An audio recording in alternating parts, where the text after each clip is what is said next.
When I was a teenager, probably grade 10, my father used to take a bunch of people from our church and go down to the mountains of Kentucky, and he would do a gospel meeting and a Bible school for the children. And I had never been with him. He had done it several years in a row. This one year, grade 10, he said, "Randy, why don't you come down and join us this week?" And he said, "You can lead the singing." And by that time, I knew that I wanted to be a singer, and I felt pretty confident, probably way too confident. And I said, "Yeah, I'll do that." And then he said, "Now, you need to be prepared, son." He said, "These are mountain people. Probably most of them don't have even a high school education. So the music they sing is probably going to sound different than the music you're used to." And I said, "That's all right. I'll pick some familiar older songs. I'm good." And so I prepared some songs that I thought would be great. And the first night, I get up to lead singing, and a bunch of people in a room about this size. And I started in with a song that in America, I thought for sure they would know. It's called Beulah Land. So I started in, "Oh, Beulah Land, sweet Beulah Land," and nobody sang a note. So after a couple of phrases, I stopped and I said, "I'm sorry, I just thought you would know this song." And this old guy in the very back of the room said, "Well, Brother Randy, we do know that song, but apparently you don't." I said, and this was the kind of reaction that a 10th grader would do, and I would not have done now, but I said, "Well, if you think you can lead it, come on up." Great way to start a gospel meeting, let me tell you that. And this guy said, "Well, all right."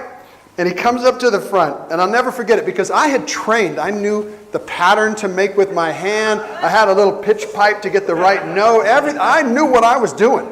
This guy stands up, he's got the songbook, never even looked up, just started singing. "Oh, Beulah Land, sweet Beulah Land." And I'm standing beside him going, "Are you kidding me? This is the way you sing this song?" And it went on like that. He sang all 4 verses. Took 12 minutes to sing the song.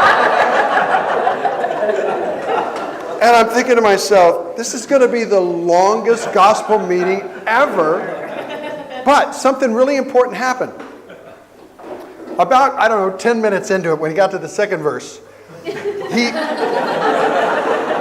I noticed, you know what? He seems to like this. And I looked out at everybody else, and they seemed to like it. They were all singing at the top of their lungs. You've never heard anything until you've heard 60 people go, "Oh!" It was pretty amazing. And the lesson that it taught me, even as a young boy, was different people react in different ways. Different people worship in different ways. And it means something to them, even if it doesn't necessarily mean something to me. It is in their language, the language of their heart. So, in our last class, we talked about the fact that God has always initiated and enabled and protected a relationship with his people. And as his people, we have always responded in worship. But that worship has changed over the years. And so our response, we looked at some of the biblical examples. We looked at how originally we started with sacrifices. And then we moved in and we saw, okay, here's what the tabernacle looked like. And then eventually we moved to the temple. And then while the people were in exile, we looked at what it meant to worship in a synagogue. And then we looked at what it was like when the early church started. And then we pointed out at the end of the class that even once the church was established, it continued to change and grow. And it might be different from city to city, whatever. Now, as we traced the music, you might have thought, as my father would say, that sounds very Catholic. That music sounds very Catholic. And you might think to yourself, okay, we started off talking about the early church, and then we're talking about Catholicism. How did we get from one to the other? And that's a good question. But you need to remember the fact that there was really only one church from the 1st century to the Reformation in the 16th century. All the changes that we talked about in the last class took place over centuries, so it wouldn't have seemed very strange. To us, we look at it and we think, boy, that's very different than that. But if you put in hundreds of years of gradual change, it doesn't seem as remarkable. And so all of these changes take place, and so there is a very perceptible evolution that happens. The progression would have been organic. In other words, the church in Jerusalem became one thing, the church in Corinth became another thing. I always thought when I was growing up that in the midst of all of that, somewhere there was a little church or two that was just like the church I was going to. And it was just different than all the other churches. That the 1st century church was continuous throughout, but you just got a lot more press because there were more Catholics. Well, and that may have been true, but the historical data seems to suggest that it really wasn't. That what happened in the 1st century, after the 1st century, didn't happen that way anymore. And so what we're going to be doing at this class and the next couple is taking a broad look at the church, a broad look at the Christian world. And where we left off last time, we talked about the fact that the worship had become so complicated that most people were spectators, not participants. Okay, Martin Luther did not like that. Martin Luther didn't like a lot of things. And he had some good reasons to be upset. And church music was just one of his concerns, but it was a big one. Not only was the congregation excluded, but the church musicians themselves had kind of lost the point of what worship was all about. And so we talked about the beginnings of harmony and how different parts were added and all that kind of stuff. Well, musicians, as musicians are prone to do, got a little carried away. And they began to write music just for the sake of music. And it was so difficult and it was so complicated that most people couldn't even understand it. Worse than that, some composers began to take those harmonies, we talked about the different parts, and they would secretly hide the melodies of secular and even profane songs in the harmony, just so that other musicians could pick it up as kind of an inside joke. So if you can imagine you're singing a religious piece, but there's the melody of a Katy Perry song, or there's the melody of a Lady Gaga song, and you wouldn't necessarily pick it up, but a clever musician would go, ah, listen to that. That's Justin Bieber right there. Imagine that's the way that church musicians were approaching it. And so Martin Luther said, no, this is totally wrong. There's so much excess everywhere. And so what I want to do is call people to reject the abuses of the past and rely on Scripture, and only Scripture, for our worship practice. And so he believed that Scripture called for God's people to sing. In passages about, sing and make music in your heart, and sing for joy, some of those verses, he said, we're supposed to sing, and yet we've got a church where the congregation isn't allowed to sing. And so he decided, okay, we need to bring music back to the church. And so he basically came up with a form called the chorale. And the Lutheran chorale was a very, very different sort of thing than that beautiful harmony music that we listened to in the last class. The chorale had a very simple, memorable melody. Just one melody, not four. It had one melody. A melody that anybody could sing that was in anybody's vocal range. A melody that had understandable lyrics. Now, it's really important to know that the lyrics are understandable because they're in the language of the people. Remember we talked about the fact that worship's in Latin? Martin Luther comes and he says, this is crazy. Why are we singing in Latin? Nobody knows Latin. Martin Luther was German. So he said, we need songs that are in German so that the people who sing them, if we're going to ask everybody to sing, they need to know what they're singing, right? The problem was, songs like that didn't exist. And so Martin Luther and several other people began to write songs like that. And so he began to take, for example, songs that might have been sung as folk songs, or even songs that might have been sung as bar songs, and he began to put new music to them. Sort of like if you've ever heard all of the different ways that you can sing Amazing Grace.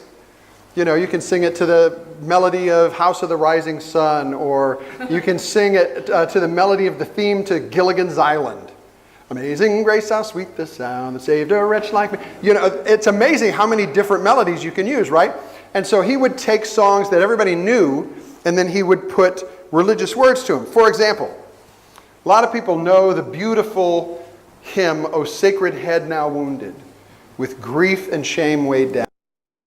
That's an example of a Lutheran hymn.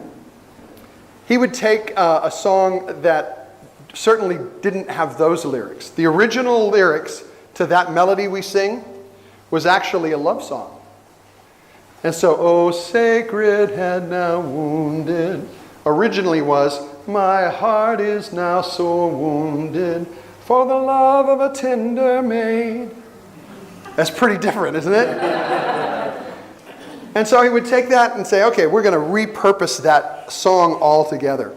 One of the songs that he is best known for, that Martin Luther himself actually wrote, I want us to sing together.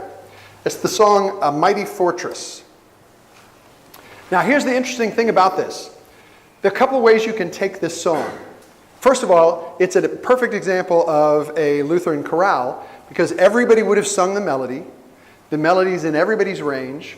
It's strong, it's forceful. And as you sing it, think about what it must have been like at the time. You've grown up your whole life and you've listened to church music, but you've never been invited to sing church music. And now, you and all of your neighbors, all of your friends are being invited to sing this song. And again, the couple ways to take it. A mighty fortress is our God, a bulwark never failing.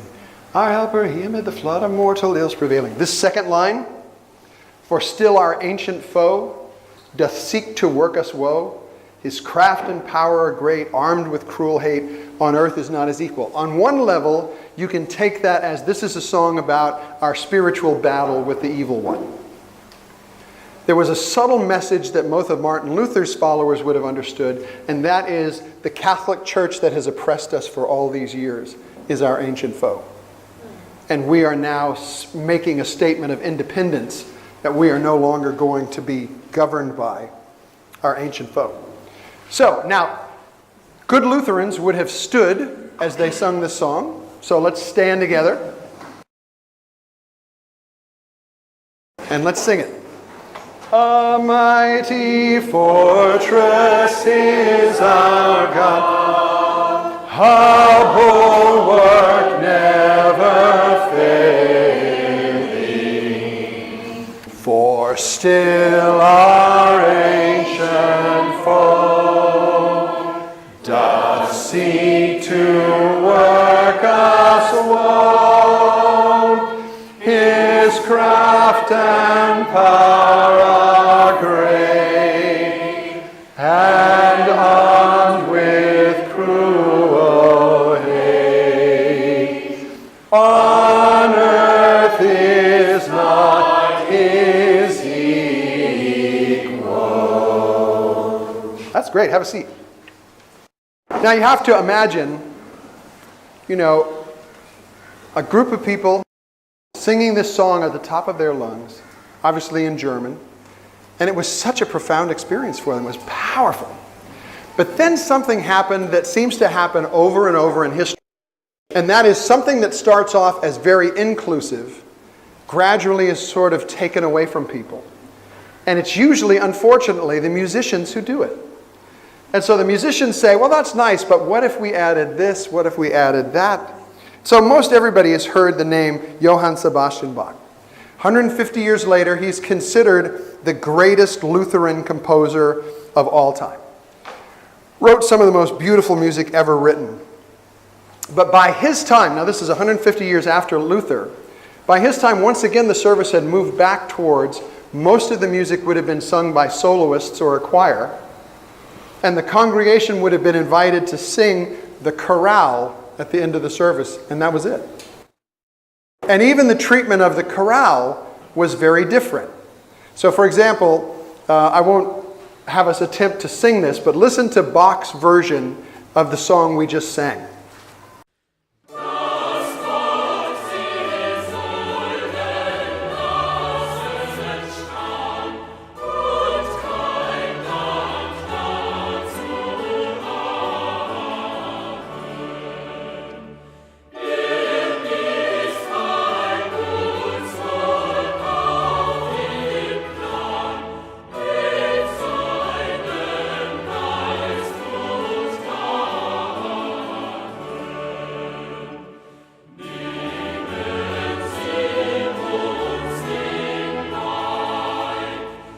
It's beautiful, but it's very difficult. Singing Bach's version of these chorales can be quite a challenge. When I was a junior in college, I transferred from one school to Harding University. And one of the courses that I took was called sight singing. And so what you would have to do is you would have to open a piece of music that you had not seen before, and you'd have to read it by sight. Now, this particular school used a system that's called the fa sol la system, which is where you have syllables. And so it's like, remember Sound of Music? Do, a deer, a female deer, re. So do, re, mi, fa, sol, la, ti, do. Well, the school that I had been to previously did not use those syllables. So I had never sung with them before. All of the students in the school where I was transferring to had 2 years of that. So I came in on the first day of sight singing not knowing how to do that. And the teacher just called 4 of us up to the front. Said, you're going to sing soprano, you're going to sing alto, you're going to sing tenor. She pointed to me and said, you're going to sing bass. And I said, well, actually, I'm a tenor. And she said, a good singer can sing any part. Which is not true. And I was about to prove it in a spectacular way. So our textbook was a collection of Bach chorales. And you would think, okay, well, the chorales, they're church songs, they should be easy, right? No. They're very difficult. And this particular one was in a minor key. And if you've ever sung with syllables, you know that minor keys, all the syllables are different anyway. So we're standing there, she gives us our starting pitches, and she goes, go. And I just made up stuff for the next minute. La, sol, fa, mi, ti, do, fa. Just tried to sing as low as I could so she couldn't tell what I was doing. And she went down the row afterwards and she said, how are you? How was your summer? How's your sister? You know, you took that job. How did that go? She gets to me and all she says is, well, you're not very good, are you? And I said, well, I've never done this before. She said, that's pretty obvious. And then she looked at my file and she said, it says here that you play the guitar. Is that true? And I said, yes, ma'am. She said, well, I know you must do that better than you sing. Sit down. That was my first day at Harding University. And then, now this will just show how doggedly determined I am to be a musician. The next class I went to was a voice class taught by her husband. And he had me sing a song, and when I was finished, he said, Randy, everything you have ever learned is wrong. And then he said, and I promise you, quote, I've never forgotten these words for obvious reasons. He said, if you work really hard, we might let you sing in public before you graduate. What's that to say to a music major? We might let you sing in public. It'll depend on whether you're going to humiliate us or not. So the point I'm trying to make is, singing the chorales of Johann Sebastian Bach, the Lutheran chorales, became very difficult. Now, on the other hand, John Calvin had a very different approach to singing. He believed specifically that all song texts should come directly from Scripture. And in particular, they should all come from the Psalms. And so what he would do is he would take the Psalms and he would kind of rearrange them a little bit so that they had a little bit more rhythm and that the last of lines would rhyme. And those particular songs were called metrical psalms. And they were collected into books that were called psalters, which were the predecessors of our hymn books. And I'll show you how it works. Let's recite together the 23rd Psalm. Ready? The Lord is my shepherd, I shall not want. He maketh me to lie down in green pastures. He leadeth me beside the still waters. He restoreth my soul. He leadeth me in the paths of righteousness for his name's sake. Yea, though I walk through the valley of the shadow of death, I will fear no evil. For thou art with me. Thy rod and thy staff, they comfort me. Thou preparest a table before me in the presence of mine enemies. Thou anointest my head with oil. My cup runneth over. Surely goodness and mercy shall follow me all the days of my life, and I will dwell in the house of the Lord forever. It is a beautiful biblical text. It's so rich. And so composers came along and they changed the lines a little bit, and let's sing it together. The Lord's my shepherd, I'll not want. He makes me down to sleep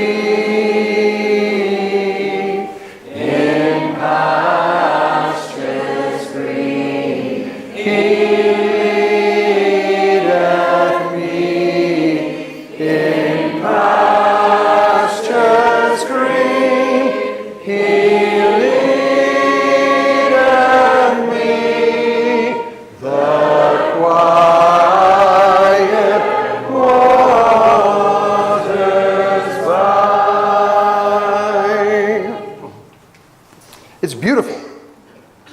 Calvin's followers brought these collections, these songbooks called psalters, with them to England. And for 100 years, if you were to go to any church in England, you'd probably be singing a rhymed version of a song. The songbook would have only the words. So if you've ever seen it, I've got a collection of ancient songbooks. They don't have any music in it. It just has the words. And there were a certain number of hymn tunes that everybody knew. And the tunes had names. So if in a songbook you've ever seen, there'd be the title of the song, and then in parentheses underneath it'll say Old Hundredth or Top Lady. Those were the names of the melodies, the tunes. And so someone would get up and they would say, turn to Psalm 47. And you would turn to that text and they'd say, we're going to sing this to the melody of Old Hundredth. And everybody knew what they were talking about. And so they would all sing those songs together. Well, as you can imagine, if you only have a small number of songs and you sing them over and over, eventually people get tired of it. We're talking 100 years. So finally, this young man comes to his father one day. His name was Isaac Watts.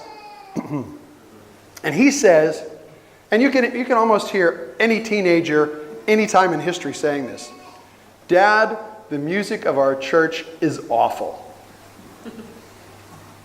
I have to admit, I've said that to my own father. And the father responded like a lot of fathers would. If you think you can come up with something better, go ahead. Well, the difference is Isaac Watts actually did. Isaac Watts began to write hymns. And perhaps the one that we know best by him, let's sing this together. When I survey the wondrous cross on which the Prince of Glory died, my richest gain I count but loss, and pour contempt on all my pride. It's beautiful, isn't it? everybody loves that hymn. The interesting thing is, we love that hymn. When it was introduced, it caused a huge controversy. Because some people who were followers of Calvin said, wait a minute, where did those words come from? Is there a psalm that starts off, when I survey the wondrous cross? I don't think so. Not too many references to the cross in the Psalms. Who gave you permission to write a sacred text? Songs are supposed to come from the Bible. And so people said, we cannot sing these songs. The songs of Isaac Watts are forbidden. And as hard as it is for us to imagine, funny thing is nowadays in some churches that have arguments about change and new music and everything, they will say we should sing the great old songs. And we always forget that the great old songs were once the new songs, right? And so this was once a new song. And people said, no, no, no. They had articles and pamphlets written about the evils of Isaac Watts' songs. They had debates. They had churches that actually split over whether you could sing a song. What they called it was a hymn of human composure. In other words, the text didn't come from the Bible. Some guy made it up. And so we shouldn't sing those. So there were debates about hymns of human composure or whether we would sing from the Psalms. Eventually, of course, songs like When I Survey the Wondrous Cross won the day. And they became the most popular type of songs. And there were several characteristics of them. This whole period was referred to as the golden age of English hymns. And all of them had a simple melody with a narrow range. I always use When I Survey the Wondrous Cross to do a sound check with my praise team at church, because the parts are all very narrow and you can get a good cross-sampling of. We always start off with everybody singing the melody unison, and then we'll gradually break down into parts so we can hear how the mics are set up and all that kind of stuff. But it's because it's a very narrow range. So it has a simple melody with a narrow range. It has very straightforward rhythms. There's nothing complicated about it. Dum, dum, dum, dum, dum, dum, dum, dum, dum, dum. Super easy. All of these great hymns had uncomplicated chordal harmonies. Now again, this is different from what we listened to in the last class that had all those independent melodies. This one, they said, okay, there's only one melody, and we're going to write the parts underneath it using chords, which are notes that support the melody. But they're not really like independent melodies. They're just supporting lines. Chordal harmony is what we call it. Usually there are 3 notes in a chord. So since we're singing 4-part harmony, it usually means that you've got all those 3 notes of the chords and one of those notes is being doubled. So if the soprano's singing a G, the basses might be singing a G, and then you've got a B and a D and that kind of stuff. So it's very simple chordal harmonies. The point of all of these songs was to be functional. And what that means is, it's not about the music. Once again, like the earliest church music, it's about the words. So they didn't want the melodies to be too complicated or even too beautiful, because they might draw attention away from the words. Everything was about the meaning of the song. And they began to use these particular rhythmic meters that were very easily handled. This one is a very simple one, Amazing Grace. Amazing Grace has 4 lines. The first line and the third line have 8 syllables. The second line and the fourth line have 6 syllables.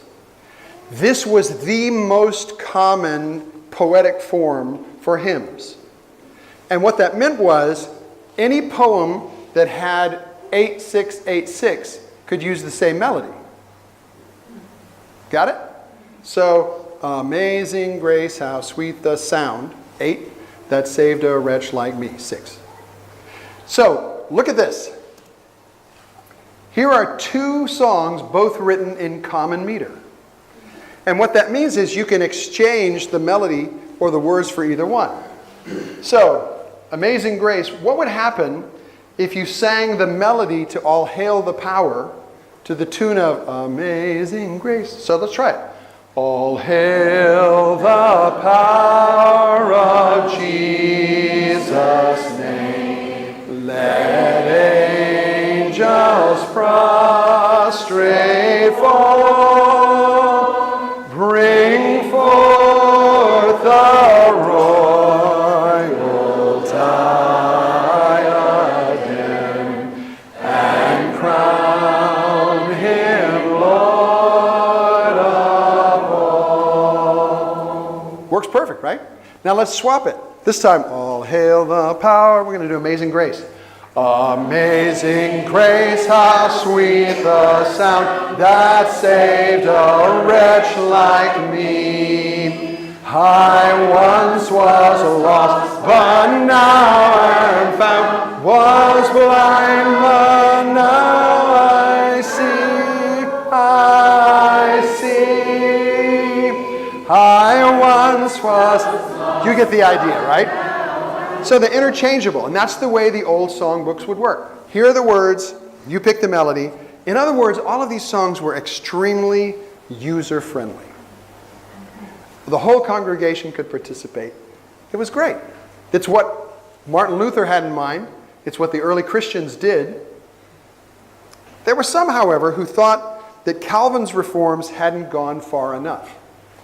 And so there was a group called the Puritans. And the Puritans felt like, okay, we want to simplify the assembly even more than Luther and Calvin. Luther and Calvin had simplified the music a lot, but the service itself was still pretty complicated, with a lot of things happening, a lot of different elements. So they said, okay, let's drop all of the written prayers, all the Apostles' Creed, the Lord's Prayer, all of that kind of stuff. Instead of trying to do communion every time we get together, let's do it once a month. That was the Puritans simplifying things. And they said, okay, let's not have, there's too much music. Let's take the music out. And at first you would think, okay, if you take the music out, that would probably make the service shorter, right? And there might be some of you say, yeah, that would be good. Shorten it out. Mozart is famous because he worked for an emperor, and the emperor decided, okay, masses are way too long. Is there any way we can shorten the masses? So he goes to Mozart and he says, what if instead of having one line of text that goes like this, what if you had 4 different lines of text and you sing them all at the same time? The song would be a quarter of the length. And so Mozart's famous for something called the Missa Brevis, which means the short mass. And so instead of a mass being an hour, it would be like 20 minutes. The emperor loved that. Okay, so the Puritans said, yeah, let's cut the music down. And you think, oh, great, the service is going to be short. Not exactly. Here's how a Puritan service would go. You'd start off with a song. Okay, that's good. And then you would have prayers. The prayers would take up to an hour. Okay, that's a lot of praying. Okay, then you would have another song. Then you would have a sermon that would last 2 to 3 hours. Think about that now. We got a song, we got prayers for an hour, we got a song, we got a sermon for 2 or 3 hours, and then, because people are going to be convicted by the sermon, you have to have more prayers, and then finally, you have a final song. So the irony is, you actually only have 3 songs in the service, but it lasts like 5 hours. I'm not sure they totally improved on what they had before. But that is the kind of service that the Puritans brought to America. And you may be thinking, okay, well, America, what has all this got to do with us? Trust me, we're getting there. The Puritans bring this kind of worship over to America, and with them they bring the kind of songbooks we were talking about, the Psalters. Matter of fact, the very first book that was ever published in America was a psalm book. It's called the Base Psalm Book. So a hymn book was the first book ever published in America. And they also brought with them a kind of more casual approach to worship. It's a rougher land, life is harder, and so what they had experienced in big cities like London didn't really work.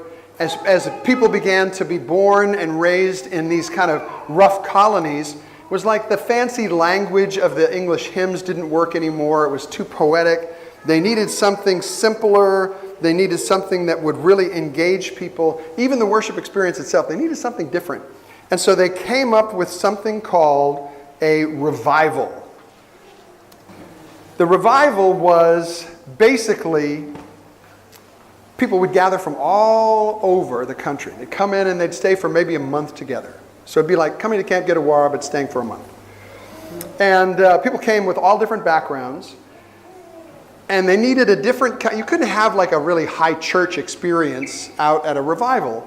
And so instead, they had something that was much more fiery and emotional and get straight to the heart. And this little film clip that we're about to watch is a result of that revival movement. I walk through the valley of the shadow of death. I will fear no evil, for thou art with me. And why do I say this? Because we got Holy Ghost power here today. We got Holy Ghost power. I got a shield of his son's blood wrapped around my body. Can anybody say we got Holy Ghost power in this tent today? Say it again, Holy Ghost power. Holy Ghost power. I said Holy Ghost power. Power to change you when you don't want to be changed. Power to remake you when you don't want to be remade. Say hallelujah.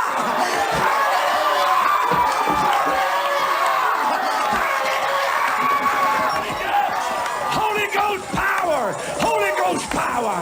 Hallelujah! The devil thought he had the keys. The devil thought he had the keys. But Jesus went to hell. He made a house call on the devil. He took him off of his throne, done a backflip on the devil, and stripped him of all of his power, and come out of hell with the keys to the kingdom. Okay, that might seem a little crazy, but to people who didn't have much education, to people who were coming in from basically farming communities and things like that, who maybe had been completely turned off by how formal the hymns were and the written prayers and all that kind of stuff, preaching like that was pretty exciting. It was entertainment as much as anything. And so they would come to these things and the highlight of the service would be some kind of a fiery sermon or sermons like that. And they would preach for hours, and then they needed some kind of music at the end of the sermon to convict people and to let them say, yeah, I'm going to give my life to Jesus. And so they came up with a completely new form of church music. I don't know whether you noticed this or not, but we looked at All Hail the Power, we looked at Amazing Grace. Some of those songs like Father of Mercies, those great hymns, they don't have this ingredient. The ingredient is what was called the refrain, or the chorus, as we might know it. And the idea was, and it's pretty clever if you think about it, you would sing a verse, and then you would sing the chorus. Then you would sing another verse, and you would sing the chorus. And you'd sing another verse, and you'd sing the chorus. The chorus was always the same, and the chorus basically was the hook of the song. So for example, you'd sing a verse, and then you'd sing, oh, why not tonight, not to why not tonight, oh, why not to... And then you sing a verse. Different words. You come back to, oh, why not tonight, not to why. Then you sing another verse. Oh, why not tonight, not to why. Now, here's the thing that's kind of amazing for some of us to realize. These early songs usually had about 20 verses. Wow. Yeah. So even in our hymn books, they're like 3. That's because somebody somewhere along the road said, yeah, let's drop out these 17. So for some of you who are like, especially younger people who are sitting there singing a hymn and they're going, are we going to sing all 3 verses? Listen, you had it easy. You know, the kid back at the revival was going, are we going to sing all 27 verses? But the point was, again, after you hear it over and over and over again, you're thinking to yourself, oh, why not tonight? And then, you know, you go right down to the altar and say, I'm giving my life to Jesus. And that's what the music was designed to do. It was to convince you to have a response. And some of those refrains stuck in people's heads, and they're still sung today. I don't know whether any of these will be familiar at all. But I'm thinking, for example, of, we just sang, oh, why not tonight? Here's an example. See if this sounds familiar. Come home, come home. Come home, ye who are weary, come home. That's the chorus. What's the message of the song? Come home. Come down the aisle. Give yourself to Jesus. Or, are you washed in the blood, in the soul-cleansing blood of the Lamb, Are your garments spotless? Are they white as snow? Are you washed in the blood of the Lamb? Now, here's why these things are important. Those songs changed the shape and feel and sound of worship for the next 200 years. And it's important because the Church of Christ grew out of that revival movement. The famous Cane Ridge Revival, which drew thousands of people from all over Kentucky and Ohio and Tennessee, rich and poor, black and white, across all denominational lines in 1801, was led by Barton W. Stone, one of the leaders of the Church of Christ. Stone and Campbell, Alexander Campbell, used events like these big revivals to call sinners to Jesus, to call all believers to unity by returning to the ways of the early church. But it was still pretty rough-hewn, right? It was still a little bit less than dignified. So, a preacher from the East Coast in America named Charles Finney, who has the distinction of being one of the ugliest preachers I've ever seen in my life.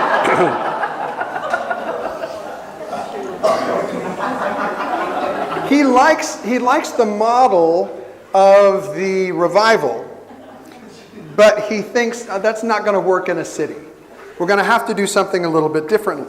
And so he comes up with what amounts to a 3-part service. The opening part is a time of praise and prayer. So people would gather together, they'd sing some songs, they would have the prayer. Then following that, they would have the sermon. And the sermon was, like the ones on the frontier, long, filled with fire. And then the service would end with an altar call, the come down the aisle to the front sort of moment.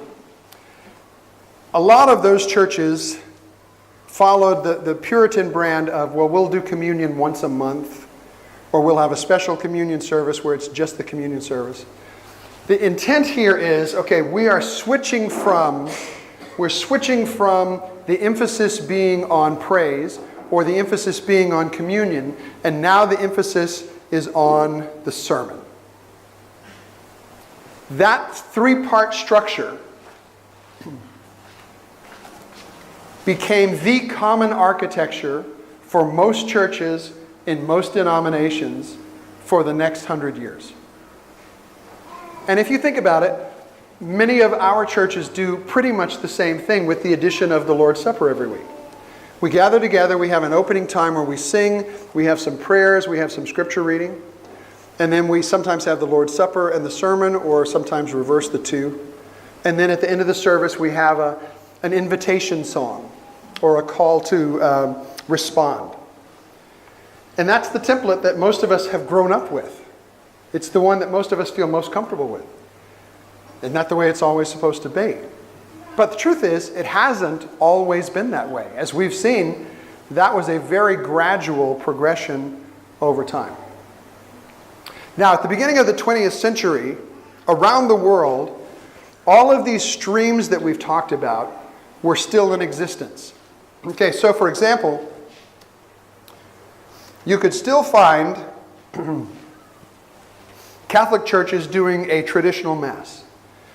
Until the 1960s, the Mass would have even still have been in Latin.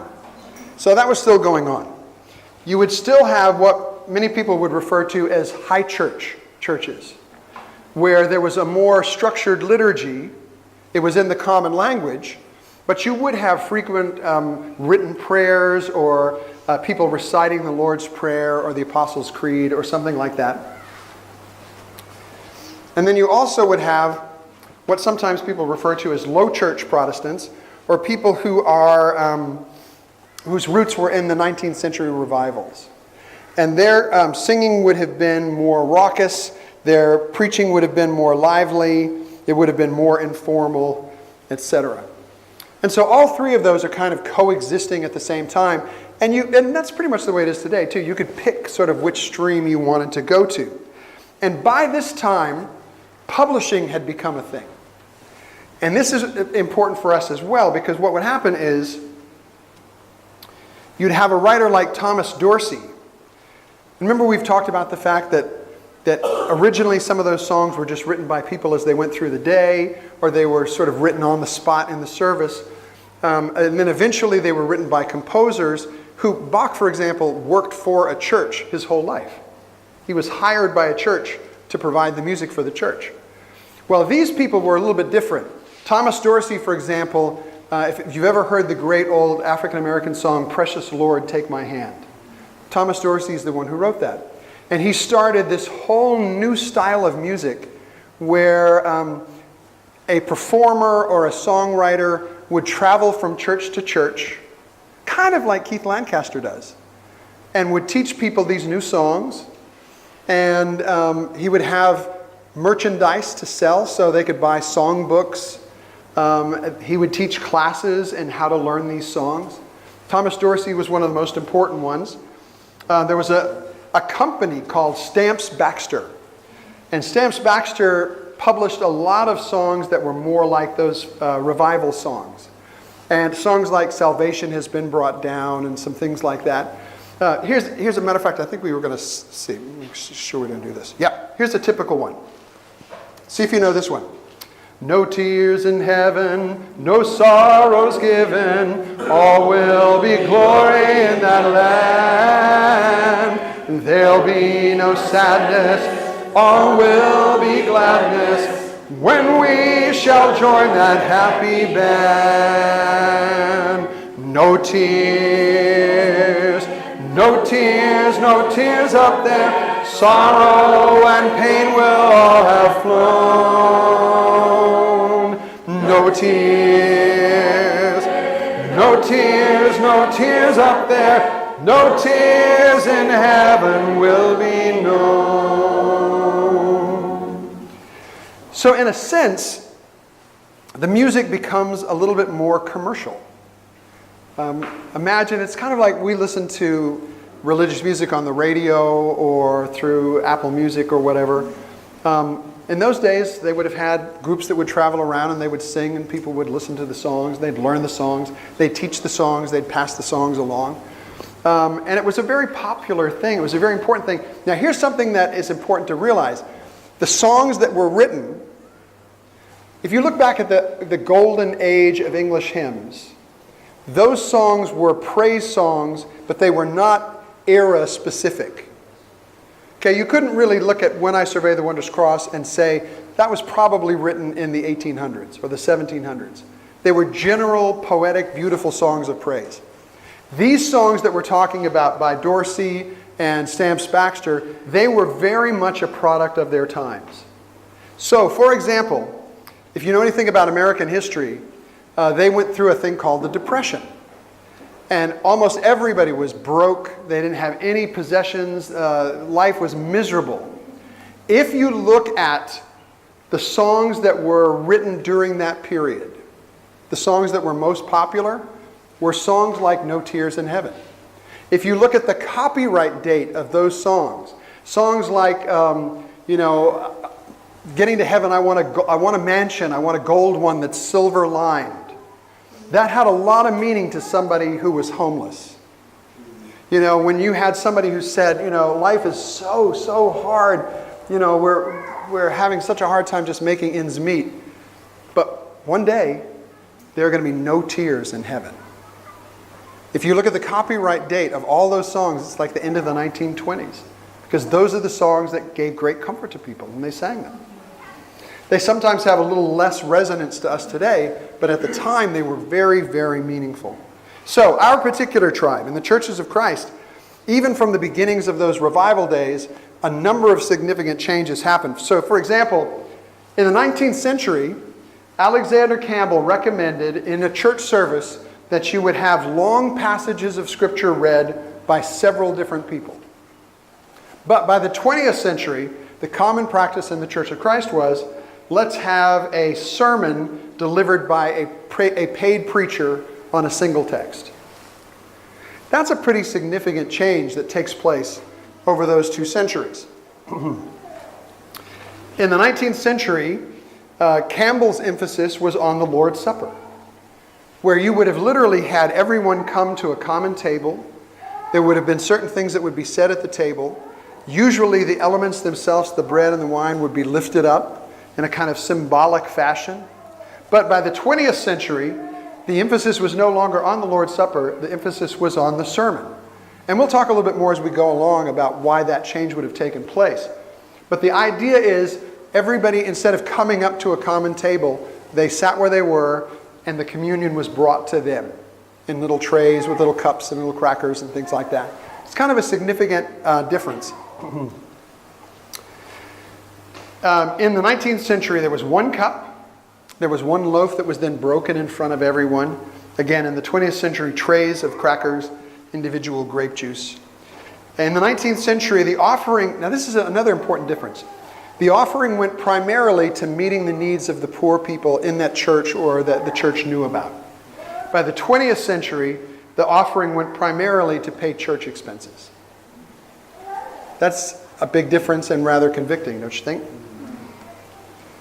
A Sunday PM service was added during World War II in the United States as a convenience for those who worked in the factories on Sunday morning.